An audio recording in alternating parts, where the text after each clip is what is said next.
you know, you'll notice the difference in me, and it'll come. And it's coming now. I can feel it, especially things I'm focusing on business, building other elements of my career, trying to.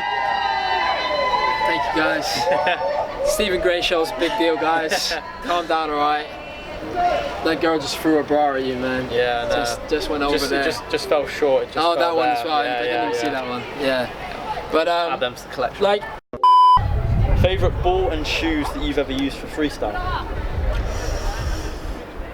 Favourite shoes, Adidas Gazelles. Really? Definitely. Favourite ball, I would have to say, Adidas Gazelles or Adidas Summer Sambas are decent. I've never used that. Favourite ball, I would say, the one that you have, Champions League Finale 7. Finale 7? I love it, mate. It's a little bit slippery, but I do enjoy that. Can I touch it? There you go.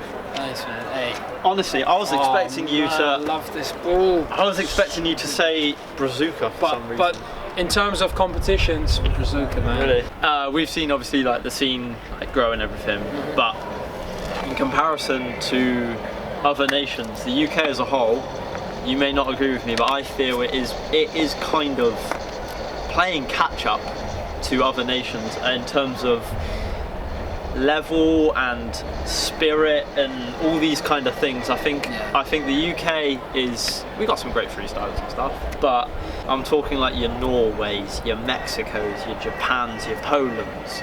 Obviously they've all got very different ways of doing things, but I want you to try and make some kind of comparisons between the UK scene and those sorts of scenes. Yeah, I mean, if you look at it from purely competitions, if we're just talking about competitions, and this conversation is about competitions and not like overall level for freestyle, because they're a bit different as well, but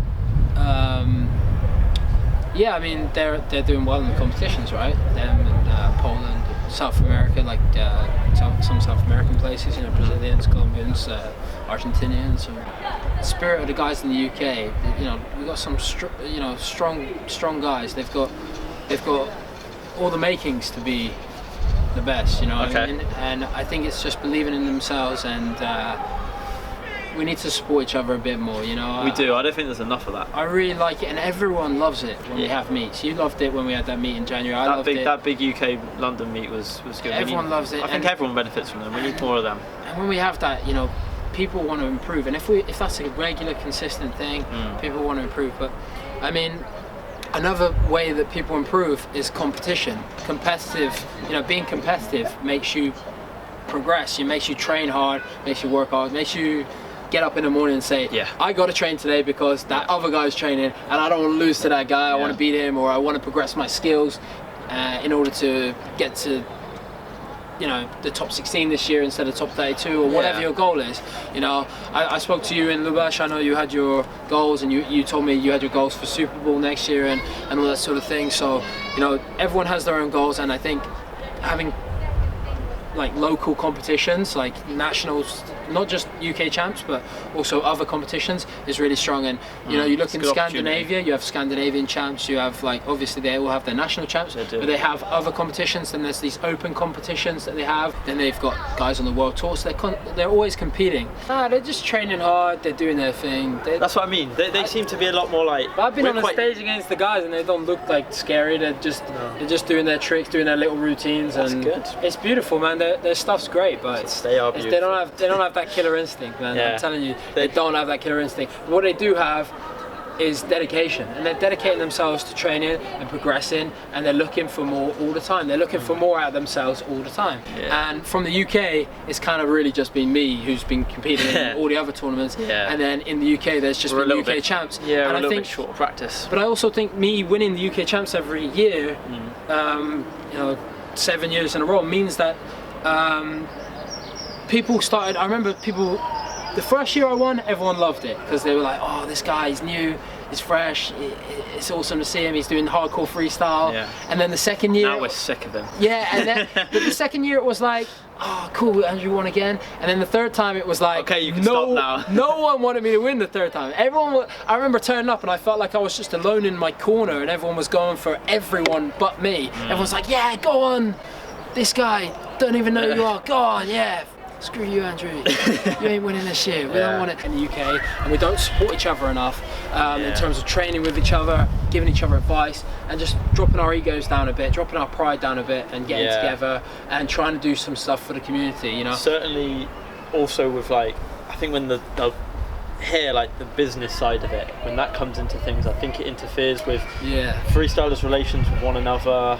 I mean, like, at competitions, we do kind of show a bit of that team spirit. It's nice. We've got the photos on the stage and everything like that. But then when it comes down to like training, like you said, our trainings aren't that frequent together. Our meets aren't that frequent. And so you think if we took the business out of the UK, you think our scene would grow up, or what do you think? Do you think it's maybe? I still think it's like, I think there's some people in the UK that in general we still everyone's got their own personal agenda, and it's kind of hard to have it all kind of coexist so that the sport grows, everyone makes a killing, like a living off of freestyle, and that we show, you know, good competitive, because you know, like training with one another, when the bottom line is you might end up competing with one another. I think in Scandinavia people wouldn't be afraid to meet up and train whatever they wanted. I could be wrong. No, I think you're right, and maybe they're saving tricks as well. They're just being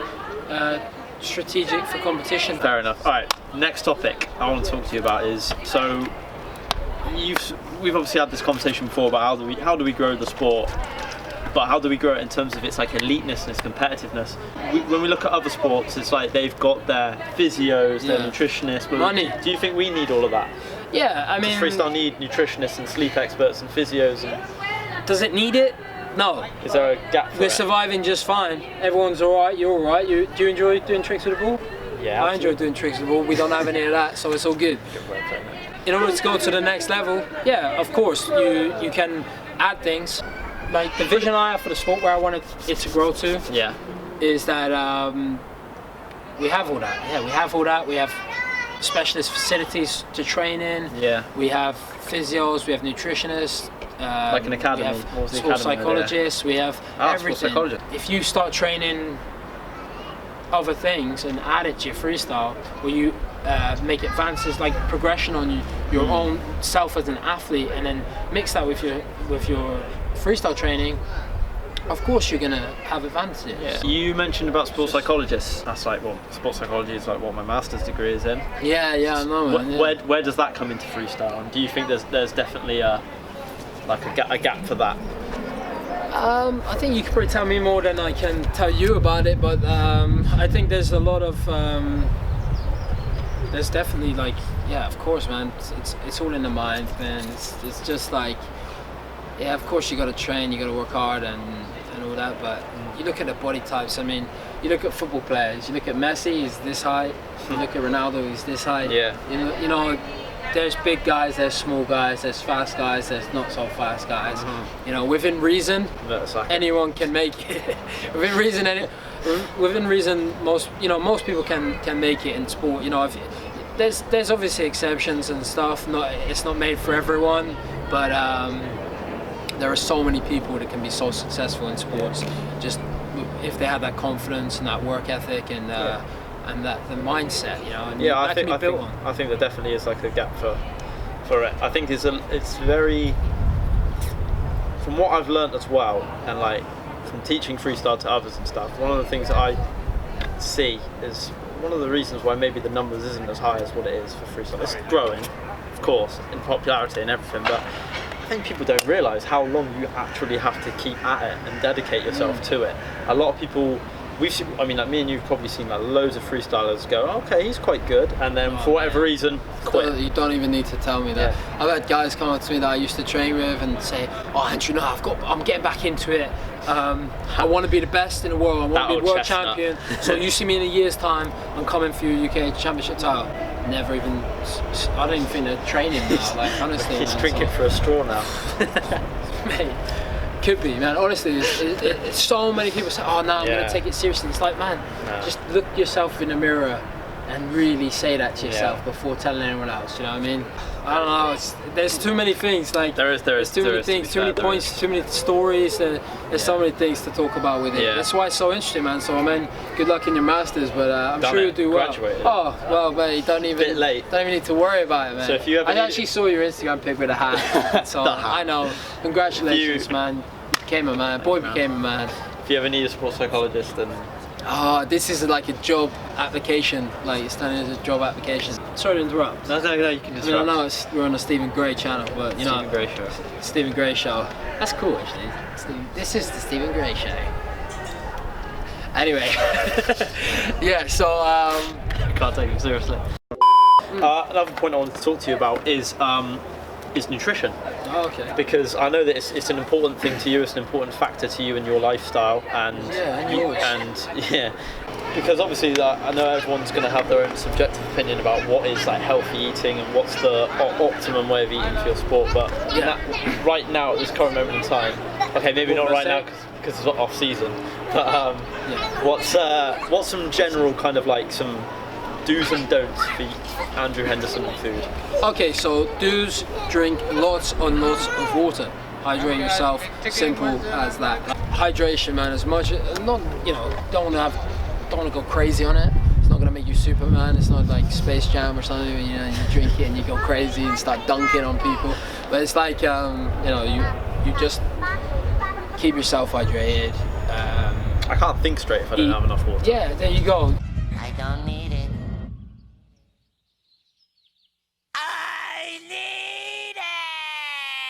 It's concentration. Concentration levels dip so much. Just your standard sort of meals, really. You don't have to go too crazy on it and go for these superfoods and stuff like that. Why not? I mean, you can, and it's great. And if you can afford to do that, or if you want to be dedicated and do that, that's fantastic. Yeah. That's absolutely fantastic. But just as a simple transition from what you might be eating now, just make sure that you get enough carbohydrates, enough protein, enough fats, enough water. That's like simple, and that varies slightly between different people in the amount of exercise you do and the quality of those nutrients. But one of the most important things I would say is just do your research on that. It's really easy. You can just look it up. But what if you've got so many conflicting things and people telling you one thing and other people telling you another, Andrew? How do you determine what research is good and what research isn't? Okay, one thing that you should know is don't try and not have too much refined sugars. Sugar is Sugar is a poison to killer. the human body. Just anything crap, like sweets, fizzy drinks, anything like that. Just cut that out. You don't need it, man. Come on, man. It's like the I don't know. It's the lamest thing when people I don't like eating broccoli or carrots. It's come on, man. You're meant to be an adult, and you're complaining about eating food. What are you doing? That's weak, man. If you can't do that, then you ain't gonna be a champion, man. If you can't eat broccoli, you won't be a champion. If you can't, if you can't eat broccoli, you can't be a champion. Simple as that. But You've obviously, you've travelled the world. You've been fortunate enough to make a living from this. You've gone to experience all these cultures and amazing places, and won so many, titles. got something. But which country has the most beautiful women? I knew it was about something like that. No, you didn't. No, I didn't. Do you know what? Norway. Do you know? I don't know, mate. I heard Russia, but I've never been to Russia. But I heard Russia is amazing.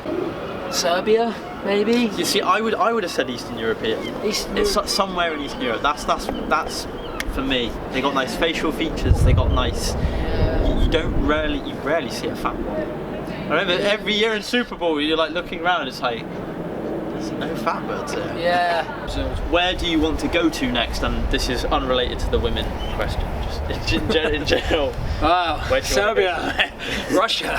I would actually quite like to go to Russia. That'd be good. I'd like to meet up with the freestylers there. But India, man. I've never been to India.